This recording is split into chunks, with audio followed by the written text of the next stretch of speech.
Assalamualaikum warahmatullahi wabarakatuh.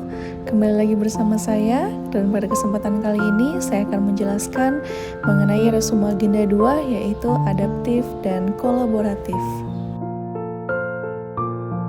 Sebelum melakukan pemaparan, izinkan saya untuk memperkenalkan diri terlebih dahulu. Perkenalkan, nama saya Siti Nur Khadijah. Saya peserta Latsar CPNS Mahkamah Agung tahun 2022 angkatan 13 kelompok 1. Pembahasan yang pertama mengenai adaptif. Apakah adaptif itu? Adaptif adalah karakteristik alami yang dimiliki makhluk hidup untuk bertahan hidup dan menghadapi segala perubahan lingkungan atau ancaman yang timbul. Dengan demikian, adaptif merupakan kemampuan mengubah diri sesuai dengan keadaan lingkungan, tetapi juga mengubah lingkungan sesuai dengan keadaan atau keinginan diri.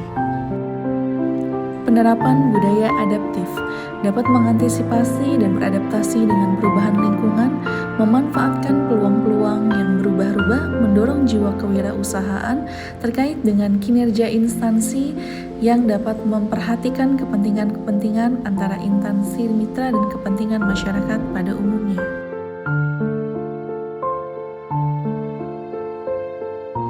Kode etik adaptif yang pertama, cepat menyesuaikan diri menghadapi perubahan. Kedua, teruskan berinovasi dan mengembangkan kreativitas. Ketiga, bertindak proaktif. Adaptif sebagai nilai dan budaya ASN. Pegawainya harus terus mengasah pengetahuan hingga ke tingkat mahir atau personal mastery. Pegawainya harus terus berkomunikasi hingga memiliki persepsi yang sama atau gelombang yang sama terhadap suatu visi dan cita-cita yang akan dicapai bersama, atau shared vision.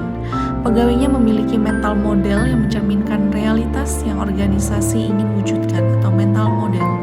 Pegawainya perlu selalu sinergi dalam melaksanakan kegiatan-kegiatan untuk mewujudkan visinya, atau team learning. Pegawainya harus selalu berpikir sistematik, tidak kacamata kuda atau bermental silo, atau system thinking.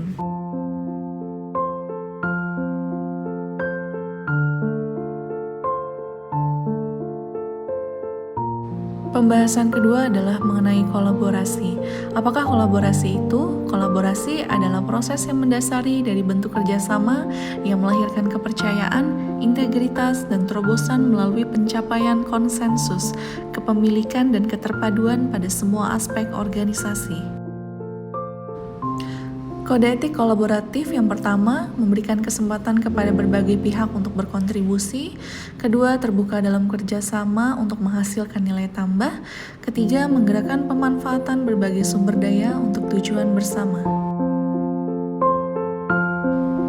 Kolaborasi pemerintah memberikan kesempatan kepada berbagai pihak untuk berkontribusi, terbuka dalam bekerja sama untuk menghasilkan nilai tambah dan menggerakkan pemanfaatan berbagai sumber daya untuk tujuan bersama. Indikator organisasi kolaboratif culture. Yang pertama, organisasi menganggap perubahan sebagai sesuatu yang alami dan perlu terjadi. Dua, organisasi menganggap individu sebagai aset berharga dan membutuhkan upaya yang diperlukan untuk terus menghormati pekerjaan mereka. Tiga, organisasi memberikan perhatian yang adil bagi staf yang mau mencoba dan mengambil risiko yang wajar dalam menyelesaikan tugas mereka. Keempat, pendapat yang berbeda didorong dan didukung dalam organisasi.